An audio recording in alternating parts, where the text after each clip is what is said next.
EyePlus training സൊല്യൂഷൻ്റെ പുതിയൊരു വീഡിയോയിലേക്ക് ഏവർക്കും സ്വാഗതം. നമ്മൾ ഇന്ന് ഡിസ്കസ് ചെയ്യാനായിട്ട് പോകുന്നത് ക്യാപിറ്റൽ എക്സ്പെൻഡിച്ചറുമായിട്ട് ബന്ധപ്പെട്ട് വരുന്ന ഒരു ചെറിയ പ്രോബ്ലമാണ്.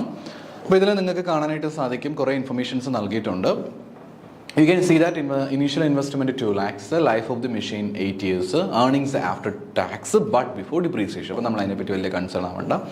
എക്സാക്ട്ലി കൃത്യമായിട്ട് നമുക്ക് നൽകിയിട്ടുണ്ട്. ഏർണിങ്സ് ആഫ്റ്റർ ടാക്സ്, ടാക്സിന് ശേഷമുള്ളതും ഡിപ്രീസിയേഷൻ ബട്ട് ബിഫോർ ഡിപ്രീസിയേഷന് മുന്നോടിയായിട്ടുള്ളത്. അപ്പോൾ ഏർണിങ്സിന് ശേഷവും ഡിപ്രീസിയേഷന് മുന്നോടിയായിട്ടുള്ള കാര്യത്തെ പറ്റിയാണ് ഇവിടെ കൊടുത്തിരിക്കുന്നത്. First year, second year, third year, fourth year, fifth, sixth, seventh, 8th year, 8 വർഷത്തെ കണക്കുകൾ നമുക്കിവിടെ കാണാനായിട്ട് പറ്റുന്നുണ്ട്. You have to calculate the pay back period, post pay back period. കണ്ടോ, ഇവിടെ വരുമ്പോഴത്തേക്ക് നിങ്ങൾക്ക് ഒരു പർട്ടിക്കുലർ ടേം കാണാനായിട്ട് പറ്റും.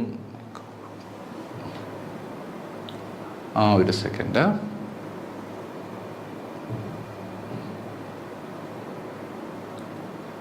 Okay, fine. അപ്പോൾ ഇവിടെ വരുമ്പോൾ നിങ്ങൾക്ക് ഒരു ടേം കാണാനായിട്ട് സാധിക്കുന്നുണ്ട്. It's called post pay back period, right? Post pay back period എന്നുള്ളൊരു ടേം നിങ്ങൾക്ക് കാണാനായിട്ട് പറ്റുന്നുണ്ട്. So what you mean by post pay back period? നമുക്കറിയാം, പേ ബാക്ക് പീരീഡ് എന്ന് പറഞ്ഞു കഴിഞ്ഞാൽ എക്സാക്ട്ലി നമ്മുടെ ടൈമിംഗ്, നമ്മൾ എത്ര നാളുകൊണ്ട് ആ പറഞ്ഞിരിക്കുന്ന എമൗണ്ട് നമുക്ക് തിരിച്ചു കിട്ടുന്നു എന്നുള്ളതാണ് പേ ബാക്ക് പീരീഡ് എന്ന് പറയുക. പോസ്റ്റ് പേ ബാക്ക് എന്ന് പറഞ്ഞു കഴിഞ്ഞാൽ, ഫോർ എക്സാമ്പിൾ 5 വർഷത്തിന് ശേഷമാണ്, 5 വർഷം ആകുമ്പോഴാണ് നമ്മൾ ഇനിഷ്യൽ ഇൻവെസ്റ്റ് ചെയ്യുന്ന എമൗണ്ട് നമുക്ക് തിരിച്ചു കിട്ടുന്നതെങ്കിൽ ആ 5 വർഷത്തിന് ശേഷം പിന്നീട് വരുന്ന പീരീഡ് നമ്മൾ വിളിക്കുന്ന പേരാണ് പേ ബാക്ക് പീരീഡ് എന്ന് പറയുക. അപ്പോൾ that is called post pay back period എന്ന് പറയുന്നത്. സോ അപ്പോൾ പേ ബാക്ക് പീരീഡ് നമുക്ക് കാണാൻ പറ്റും, പോസ്റ്റ് പേ ബാക്ക് പീരീഡ് ഉണ്ടായിരിക്കും. പിന്നെ പോസ്റ്റ് പേ ബാക്ക് പ്രോഫിറ്റ് നമ്മൾ മനസ്സിലാക്കണം. Finally post pay back profitability index കൂടി നമ്മൾ മനസ്സിലാക്കേണ്ടതായിട്ട് വരും. So these are the some of the items. So we have to find the solution. Year earning after tax but before depreciation. നമുക്കറിയാം, ടാക്സിന് ശേഷവും ഡിപ്രീസിയേഷന് മുന്നോടിയുമായിട്ടുള്ള ഏർണിങ്സുകൾ വേണം നമ്മളിവിടെ കൃത്യമായിട്ട് കാണിക്കാൻ. ദെൻ നമ്മൾ എന്ത് ചെയ്യണം? ഈവൻ ആയിട്ടുള്ള ക്യാഷ് ഫ്ലോസ് ആണോ അല്ലയോ എന്നുള്ള കാര്യം കൃത്യമായിട്ട് നമ്മൾ ഫൈൻഡ് ചെയ്യണം. ഈവൻ ക്യാഷ് ഫ്ലോസ് ആണെങ്കിൽ is everything okay, don't worry about it, everything is fine. But uneven ആയിട്ടുള്ള ക്യാഷ് ഫ്ലോസ് ആണെങ്കിൽ we have to take cumulative അല്ല ക്യുമുലേറ്റീവ് ആയിട്ടുള്ള ഏർണിങ്സ് എടുക്കണം. So we know how to compute cumulative earnings. ഇപ്പോൾ 30,000 ആണെങ്കിൽ അടുത്ത വർഷം വരുമ്പോഴത്തേക്ക് it is 80,000. Then third year ആകുമ്പോഴത്തേക്കും 1,30,000. ഫോർത്ത് ഇയർ ആകുമ്പോൾ 2 lakhs. അടുത്ത വർഷം 2,70,000 എന്ന് പറഞ്ഞ് ആഡ് ചെയ്ത് പോകുന്നതാണ് നമുക്ക് എന്തെന്ന് പറഞ്ഞിരിക്കുന്നത് ക്യുമുലേറ്റീവ് വാല്യൂ അല്ലെങ്കിൽ ക്യുമുലേറ്റീവ് ഏർണിങ്സ് എന്ന് പറയുന്നത്. അപ്പോൾ ക്യുമുലേറ്റീവ് ആയിട്ടുള്ള ഏർണിങ്സ് കൂടെ നമ്മളതിനകത്ത് ഫൈൻഡ് ചെയ്യേണ്ടതായിട്ട് വരും. അപ്പം so that's A very important thing. അപ്പോൾ അതുകൊണ്ട് നമുക്ക് ഇതിൽ കാര്യങ്ങൾ കാണാനായിട്ട് സാധിക്കുന്നുണ്ട്. അപ്പോൾ നിങ്ങൾക്ക് ഇങ്ങനൊരു ക്വസ്റ്റ്യൻ വരികയാണെങ്കിൽ പേ ബാക്ക് പീരീഡ് നമുക്ക് ഈസി ആയിട്ട് കണ്ടെത്താനായിട്ട് പറ്റും. അപ്പോൾ നമ്മൾ അത്രയും കാര്യങ്ങൾ ചെയ്ത് കഴിഞ്ഞാൽ ഇനീഷ്യൽ ഇൻവെസ്റ്റ്മെൻറ്റ് എത്രയാണെന്ന് നോക്കുക. It is 2 lakh rupees. അപ്പോൾ ഏത് വർഷമാണ് നമുക്ക് 2 lakhs rupees കിട്ടുന്നത്? കൃത്യമായ ചോദ്യത്തിൽ കൊടുത്തിരിക്കുന്ന വെച്ച് നമുക്ക് നോക്കിയാൽ കാണാൻ പറ്റും. അത് 4ാമത്തെ വർഷമാണ് നമുക്ക് 2 lakhs കിട്ടിയിരിക്കുന്നത്, അല്ലേ? നോക്കി, 4ാമത്തെ വർഷമാണ് നമുക്ക് 2 lakhs rupees കിട്ടിയിരിക്കുന്നത്. So that is our pay back period. അപ്പോൾ 4ാമത്തെ വർഷം കഴിഞ്ഞ് പിന്നെയും എത്ര വർഷം കൂടി ഇൻവെസ്റ്റ്മെൻറ്റ് നമ്മൾ ഉപയോഗിക്കുന്നുണ്ടെങ്കിൽ ഇൻവെസ്റ്റ്മെൻറ്റ് നമുക്ക് കാണാനായിട്ട് പറ്റുന്നുണ്ട്. 5ാമത്തെ വർഷമുണ്ട്, 6, 7, 8, 4 വർഷം കൂടെ നമുക്കത് കാണാനായിട്ട് പറ്റും. അപ്പോൾ പിന്നെ post pay back profit easy ആയിട്ട് കണ്ടുപിടിച്ചൂടെ? 4ാമത്തെയും 4ാമത്തെ വർഷം വരെ ഉണ്ട്. പിന്നെ 5, 6, 7 വർഷത്തെ മാത്രം എടുത്താൽ മതി. 70,000 അധികം 60,000 അധികം 40,000 അധികം 20,000 എന്നുള്ള ആ ഒരു കാൽക്കുലേഷൻ നിങ്ങൾക്ക് ചെയ്ത് കഴിഞ്ഞാൽ പോസ്റ്റ് പേ ബാക്ക് പ്രോഫിറ്റ് നമുക്ക് ഈസി ആയിട്ട് കിട്ടും. പോസ്റ്റ് പേ ബാക്ക് പീരീഡ് നമ്മൾ കണ്ടുപിടിക്കുക. ദെൻ പോസ്റ്റ് പേ ബാക്ക് പീരീഡിന് ശേഷം നമുക്ക് കിട്ടുന്ന ഐറ്റംസ് ഉപയോഗിച്ചുകൊണ്ട് പോസ്റ്റ് പേ ബാക്ക് പ്രോഫിറ്റ് കൂടി നമ്മൾ ഫൈൻഡ് ചെയ്യേണ്ടതായിട്ട് വരും. അപ്പോൾ നമുക്ക് 70, 60, 40 and 20 വരുമ്പോഴത്തേക്ക് 1,90,000 എന്നുള്ള എമൗണ്ട് നമുക്ക് കിട്ടുന്നതാണ്. പിന്നെ അത് വെച്ച് നമ്മൾ എന്ത് ചെയ്യണം? Post pay back profitability index നമ്മൾ കമ്പ്യൂട്ട് ചെയ്യുക. എങ്ങനെയാണ് കമ്പ്യൂട്ട് ചെയ്യാൻ പറ്റുക? ഈ ഒരു ഇക്വേഷൻ ഉപയോഗിച്ചാൽ മതി. Post pay back profit divide by investment into 100. Post pay back profit divide by investment into 100. അപ്പം ഇക്വേഷൻ നമ്മൾ കൃത്യമായിട്ട് വീണ്ടും മനസ്സിലേക്ക് കൊണ്ടുവരേണ്ടതായിട്ടുണ്ട്. ഇത് equation is very simple. Post pay back profit divide by investment into 100. എത്രയാണ് പോസ്റ്റ് പേ ബാക്ക് പ്രോഫിറ്റ് എന്ന് പറയുന്നത്? നമ്മുടെ ക്വസ്റ്റൻ വളരെ വ്യക്തമായിട്ട് നമ്മൾ കണ്ടെത്തി കഴിഞ്ഞു. പേ ബാക്കിന് ശേഷം വരുന്ന പീരീഡുകളെയാണ് നമ്മൾ പോസ്റ്റ് പേ ബാക്ക് എന്ന് പറയുന്നത്. ഏതൊക്കെയാണ്? 70,000, 60,000, 40,000, 20,000 എല്ലാം കൂടെ ചേരുമ്പോഴത്തേക്ക് 1,90,000 നമ്മുടെ പോസ്റ്റ് പേ ബാക്ക് പ്രോഫിറ്റ് എന്ന് പറയുക. പിന്നെ അത് കഴിഞ്ഞാൽ നമുക്ക് ഇനീഷ്യൽ ഇൻവെസ്റ്റ്മെൻറ്റ് എത്രയാണെന്ന് കൃത്യമായിട്ടും അറിയാം. എത്രയാണ് ഇനീഷ്യൽ ഇൻവെസ്റ്റ്മെന്റ് എന്ന് പറയുന്നത്? 2 ലക്ഷം രൂപയാണ് നമ്മുടെ ഇനീഷ്യൽ ഇൻവെസ്റ്റ്മെന്റ് എന്ന് പറയുന്നത്. So 1,90,000 divide by 2 lakhs into 100 it is equal to 95%. 95% നമ്മുടെ ആ ഒരു പർട്ടിക്കുലർ പെർസെൻറ്റ് എന്ന് പറയുക. അപ്പോൾ നമുക്ക് ഇതുവഴിയായിട്ട് ഈസി ആയിട്ട് നമുക്ക് കമ്പ്യൂട്ടേഷൻസ് ചെയ്യാനായിട്ട് പറ്റുമല്ലോ. പേ ബാക്ക് പീരീഡും പോസ്റ്റ് പേ ബാക്ക് പീരീഡും ഒക്കെ വെച്ച് നമുക്ക് ഈസി ആയിട്ട് കമ്പ്യൂട്ട് ചെയ്യാനായിട്ട് പറ്റും. So let's recall what we have covered. First നമ്മൾ പോസ്റ്റ് പേ ബാക്ക് പീരീഡ് എന്താണെന്ന് പഠിച്ചു. What is post pay back period? നമുക്കൊരു പർട്ടിക്കുലർ പേ ബാക്ക് എത്രയാണ് നമ്മൾ ഫൈൻഡ് ചെയ്യും. ആ പേ ബാക്ക് പീരീഡിന് ശേഷം പിന്നീട് ഉണ്ടാകുന്ന പീരീഡുകളെല്ലാം കൂടെ വരുന്നതാണ് പോസ്റ്റ് പേ ബാക്ക് പീരീഡ് എന്ന് പറയുക. അപ്പോൾ പോസ്റ്റ് പേ ബാക്ക് പീരീഡുമായിട്ട് ബന്ധപ്പെട്ട് നമ്മൾ ലാഭ കണക്കുകളെല്ലാം കണ്ടുപിടിക്കേണ്ടതായിട്ട് വരും. പോസ്റ്റ് പേ ബാക്ക് പീരീഡ് എന്ന് പറയുമ്പോഴത്തേക്ക് ഇപ്പോൾ 4ാമത്തെ വർഷമാണ് നമ്മുടെ ക്വസ്റ്റ്യനിൽ പേ ബാക്ക് പീരീഡ് എന്ന് പറയുന്നത്. ആകെ വർഷം എന്ന് പറഞ്ഞു കഴിഞ്ഞാൽ 8 വർഷമാണ്. അങ്ങനെയാണെങ്കിൽ 5ാമത്തെയും 6ാമത്തെയും 7ാമത്തെയും 8ാമത്തെയും വർഷം എന്ന് പറയുന്നത് it is called post pay back period. Then ആ പോസ്റ്റ് പേ ബാക്ക് പീരീഡ് വെച്ചുകൊണ്ട് നമ്മൾ അതിൻ്റെ ലാഭം നോക്കണം. പ്രത്യേകിച്ച് ഒന്നുമില്ല നമ്മുടെ ക്വസ്റ്റ്യനിൽ കൊടുത്തിട്ടുണ്ട്. ആ ലാഭം നിങ്ങൾ കൗണ്ട് ചെയ്ത് എടുത്താൽ മാത്രം മതി. ലാഭം എടുക്കുന്ന സമയത്ത് ഒരു കാര്യം മാത്രം പ്രത്യേകമായിട്ട് ശ്രദ്ധ കൊടുക്കുക, ക്യുമുലേറ്റീവ് ആയിട്ടുള്ള കാര്യങ്ങൾ എടുക്കാൻ പാടില്ല. പകരം അല്ലാതെ ഇൻഡിവിജ്വലായിട്ട് ഓരോ വർഷവും ഉണ്ടായിരിക്കുന്ന ലാഭത്തിൻ്റെ കണക്കുകൾ മാത്രം എടുത്താൽ മതി. അങ്ങനെ എടുക്കുമ്പോഴാണ് നമുക്ക് കൃത്യമായിട്ടുള്ള എക്സാക്റ്റ് എമൗണ്ട് കിട്ടുക. പിന്നെ നമുക്ക് പോസ്റ്റ് പേ ബാക്ക് പ്രോഫിറ്റ് കിട്ടിക്കഴിഞ്ഞാൽ അത് വെച്ച് നമുക്ക് ഈസി ആയിട്ട് ഇൻഡെക്സ് കണ്ടുപിടിക്കാനായിട്ട് പറ്റും. എങ്ങനെ കണ്ടുപിടിക്കാൻ പറ്റുക?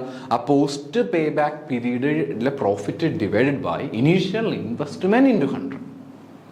ഇവിടെ പോസ്റ്റ് പേ ബാക്ക് പീരീഡിലെ പ്രോഫിറ്റ് എന്ന് പറയുമ്പോഴത്തേക്ക് 1,90,000 രൂപയാണ്. ഇനീഷ്യൽ ഇൻവെസ്റ്റ്മെന്റ് എന്ന് പറഞ്ഞു കഴിഞ്ഞാൽ 2 ലക്ഷം രൂപയാണ്. ഇൻറ്റു 100 ചെയ്യുമ്പോഴത്തേക്ക് നമുക്ക് post pay back period index നമുക്ക് ലഭിക്കും. ഇനി എപ്പോഴും ചോദ്യം വരുന്ന ഒരു ഭാഗമാണ്, ഈ ഭാഗത്ത് നിന്ന് ക്വസ്റ്റ്യൻസ് ഉണ്ടാകുമോ, പോസ്റ്റ് പേ ബാക്ക് പീരീഡിൽ നിന്ന് ക്വസ്റ്റ്യൻസ് ഉണ്ടാകുമോ എന്നൊക്കെയുള്ള ഡൗട്ടുകൾ കുട്ടികൾ ചോദിക്കാറുണ്ട്. പക്ഷേ ഇതുപോലെയുള്ള ചോദ്യങ്ങൾ നമുക്ക് അങ്ങനെ അങ്ങ് പ്രതീക്ഷിക്കാനായിട്ട് പറ്റില്ല. ഞാൻ പറഞ്ഞല്ലോ, തിയറി ഒന്ന് ഉറപ്പ് വരുത്താൻ വേണ്ടിയിട്ടാണ് ഞാൻ ഈ പ്രോബ്ലം കൂടി ഒന്ന് പറഞ്ഞു പോകുന്നത്. അപ്പോൾ ഇതുപോലെയുള്ള കാര്യങ്ങൾ ബട്ട് ഇപ്പോൾ ഒരു കേരള PSC പരീക്ഷയോ അല്ലെങ്കിൽ ഒരു സെറ്റ് പോലെയൊക്കെയുള്ള പരീക്ഷകളൊക്കെ ആണെങ്കിൽ ഞാൻ ഉറപ്പിച്ച് പറയും ഇത് ചോദിക്കാനുള്ള സാധ്യത വളരെ വിരളമാണ്. പക്ഷേ നെറ്റ് പോലെയുള്ള പരീക്ഷകളിൽ എനിക്ക് 100% ഉറപ്പിച്ച് പറയാൻ പറ്റില്ല ഇത് ചോദിക്കത്തില്ല എന്നുള്ളത്. കാരണം അവർക്ക് എന്ത് വേണമെങ്കിലും എങ്ങനെ വേണമെങ്കിലും ചോദിക്കാം. ട്വിസ്റ്റഡ് ക്വസ്റ്റ്യൻസ് ഒക്കെ ഒരുപാട് വരാം. ചിലപ്പം ഒരു കോംപ്രഹെൻഷൻ ക്വസ്റ്റ്യൻ ആയിട്ടൊക്കെ ചിലപ്പോൾ ഈ പ്രോബ്ലം ചോദിച്ചു കഴിഞ്ഞാൽ നമുക്ക് ഉത്തരം എഴുതി പറ്റും. അപ്പോൾ അതുകൊണ്ട് നമ്മളൊന്ന് നോട്ട് ചെയ്ത് പോവുക. അറ്റ്ലീസ്റ്റ് തിയറി പഠിക്കാനെങ്കിലും നമുക്ക് യൂസ് ചെയ്യാനായിട്ട് പറ്റും. പിന്നെയുള്ള അടുത്ത ഭാഗമാണ് average rate of return method. Theory അധികമായിട്ട് വലിച്ചു നീട്ടിക്കൊണ്ടുപോകാൻ ആഗ്രഹിക്കുന്നില്ല, പകരം നേരെ പ്രോബ്ലത്തിലേക്ക് ഇന്ന് വരികയാണ്. ആകെ മനസ്സിലാക്കേണ്ട കാര്യം, ട്രഡീഷണൽ മെത്തേഡുകളിൽ നമുക്ക് 2 മെത്തേഡുകളാണ് പഠിക്കാനുള്ളത്. ഒന്ന് പേ ബാക്ക് പീരീഡ് മെത്തേഡ്, രണ്ടാമത്തെയാണ് average rate of return method. Pay back period method എന്താണെന്നുള്ള കാര്യം കൃത്യമായിട്ട് നമ്മൾ പഠിച്ചു, നമ്മൾ കണ്ടു. Average rate of return method എന്ന് പറയുന്നത് പർട്ടിക്കുലർ ആയിട്ടുള്ള ആവറേജ്, നമുക്ക് എത്രത്തോളം റിട്ടേൺസിൽ ആവറേജ് ആയിട്ട് നമുക്ക് എന്തുമാത്രം റിട്ടേൺസ് പ്രത്യേകിച്ച് ആ ഇൻവെസ്റ്റ്മെൻറ്റ് നമുക്ക് ലഭിക്കുന്നുണ്ട് എന്നുള്ളതാണ് ആവറേജ് റേറ്റ് ഓഫ് റിട്ടേണുമായിട്ട് ബന്ധപ്പെട്ട് പറയാനായിട്ടുള്ളത്. ഇതിൻ്റേതായിട്ടുള്ള കാര്യങ്ങൾ ഞാൻ ഇവിടെയും തിയറിറ്റിക്കലായിട്ട് കൊടുത്തിട്ടുണ്ട്, നിങ്ങൾക്കത് വായിച്ച് നോക്കാം. ഓൾറെഡി ഞാൻ ഈ പോർഷൻസ് കവർ ചെയ്തതായതുകൊണ്ട് വീണ്ടും പറഞ്ഞിട്ട് നമ്മുടെ വിലപ്പെട്ട ടൈം വീണ്ടും ഞാൻ വേസ്റ്റ് ചെയ്യാൻ ആഗ്രഹിക്കുന്നില്ല. ഡൗട്ടുള്ളവർ നേരത്തെയുള്ള വീഡിയോസൊക്കെ ഒന്ന് കണ്ടു കഴിഞ്ഞാൽ തിയറിറ്റിക്കലായിട്ടുള്ള ഐഡിയ നിങ്ങൾക്ക് ലഭിക്കുന്നതാണ്. ഇനി നമുക്ക് ആവറേജ് റിട്ടേണുമായിട്ട് ബന്ധപ്പെട്ട് നമുക്ക് പ്രധാനമായിട്ട് 2 ഇക്വേഷൻസ് ഇവിടെ കൊടുത്തിരിക്കുന്ന കാണാനായിട്ട് പറ്റും. ഒന്നാമത്തെ ഇക്വേഷൻ എന്ന് പറഞ്ഞു കഴിഞ്ഞാൽ നമുക്ക് ബേസിക്കലി ഒരൊറ്റ ഇക്വേഷൻ നമുക്ക് കാണാനായിട്ടുള്ളൂ. Average annual earnings from the project divide by original investment in the project ഉണ്ട്. ഒറിജിനൽ ഇൻവെസ്റ്റ്മെന്റിന്റെ അടിസ്ഥാനത്തിലാണെങ്കിലാണ്. രണ്ടാമത്തെ ഇക്വേഷൻ ആവറേജ് ഇൻവെസ്റ്റ്മെന്റ് അടിസ്ഥാനത്തിലാണെങ്കിൽ. അപ്പോൾ എളുപ്പമാണ് പഠിക്കാൻ. Average annual earnings from the project divide by average investment in the project എന്ന് കണ്ടുപിടിച്ച് കഴിഞ്ഞാൽ നമുക്ക് ഈസി ആയിട്ട് എടുക്കാൻ പറ്റും. ഇവിടെ ഇപ്പം വരുമ്പോഴത്തേക്ക് ഒറിജിനൽ ഇൻവെസ്റ്റ്മെന്റ് എന്ന വാക്ക് ഉപയോഗിക്കുന്നുണ്ടെങ്കിൽ തൊട്ട് താഴെ വരുമ്പോഴത്തേക്ക് നമുക്ക് അതിന് പകരം ഉപയോഗിക്കേണ്ട വാക്കാണ് ആവറേജ് ഇൻവെസ്റ്റ്മെന്റ് എന്ന് പറയുക. ഇനി ആവറേജ് ആനുവൽ പ്രോഫിറ്റ് അല്ലെങ്കിൽ ഏർണിംഗ്സ് എന്ന് പറഞ്ഞു കഴിഞ്ഞാൽ നമുക്ക് ഈ ഇക്വേഷൻ അപ്ലൈ ചെയ്യാനായിട്ട് പറ്റും. Total profit divide by number of years. ഇപ്പം ഒരുപാട് ബിസിനസ്സിൻ്റെ പ്രോഫിറ്റുകളും കാര്യങ്ങളും ഒക്കെ നിങ്ങൾക്ക് നൽകിയിട്ടുണ്ടായിരിക്കും. പല വർഷങ്ങളെ ലാഭക്കണക്കുകൾ നിങ്ങൾക്ക് കാണാനായിട്ട് പറ്റും. It's okay, no problem. എല്ലാ ലാഭത്തിൻ്റെയും എമൗണ്ട് കണ്ടെത്തി അതിൻ്റെ ഫൈനൽ എമൗണ്ട് നിങ്ങൾ കണ്ടെത്തുക, നമ്പർ ഓഫ് ഇയേഴ്സ് കൊണ്ട് ഡിവൈഡ് ചെയ്യുക. അങ്ങനെ ആകുമ്പോഴത്തേക്ക് നമുക്ക് ഈസി ആയിട്ട് ആൻസർ ഫൈൻഡ് ചെയ്യാനായിട്ട് പറ്റും. അപ്പോൾ ആ രീതി നമുക്ക് കാണാനായിട്ട് പറ്റും. നമുക്ക് തിയററ്റിക്കലായിട്ട് നോക്കാം. പിന്നെ അടുത്ത ക്ലാസ്സിലേക്ക് വരുമ്പോഴത്തേക്ക് ഞാൻ അതിൻ്റെ പ്രോബ്ലംസ് കൂടി നിങ്ങൾക്കൊന്ന് പറഞ്ഞു തരാം. അപ്പോൾ തിയററ്റിക്കലായിട്ട് നോക്കുമ്പോൾ അടുത്തൊരു കാര്യം, ഇവിടെ ആവറേജ് ആനുവൽ ഏർണിംഗ്സ് എന്ന് പറയുമ്പോൾ എല്ലായിടത്തും വീണ്ടും പറഞ്ഞു പോകുന്നുണ്ടല്ലോ. ആവറേജ് ആനുവൽ ഏർണിംഗ്സ് എന്ന് പറയുമ്പോഴത്തേക്ക് നമ്മൾ എടുക്കേണ്ട ഒരു കാര്യം, the total of expected annual earnings whatever it may be after depreciations and tax.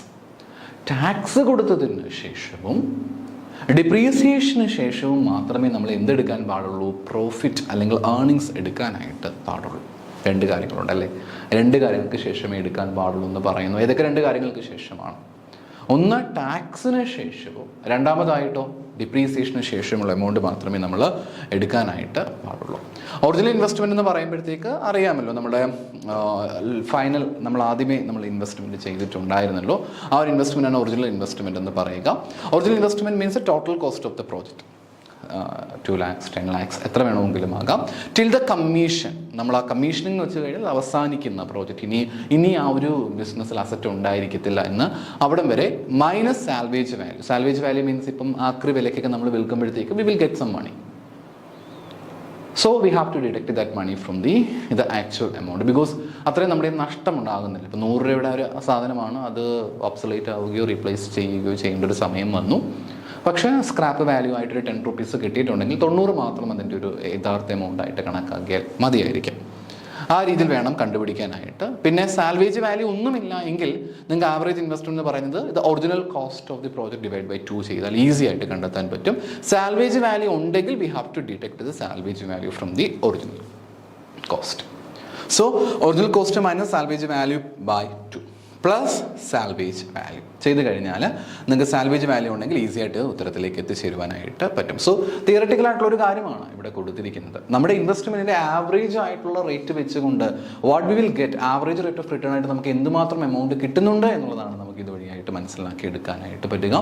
Traditional ആയിട്ടുള്ള ഒരു മെത്തേഡാണ് ഈ ഒരു മെത്തേഡ്. നമുക്ക് വരുന്ന ക്ലാസ്സുകളിലായിട്ട് കൂടുതലായും അതിൻ്റെ പ്രോബ്ലംസ് നമുക്ക് പഠിക്കാം. മറ്റൊരു വീഡിയോയുമായി നമുക്ക് വീണ്ടും കാണാം. Thank you.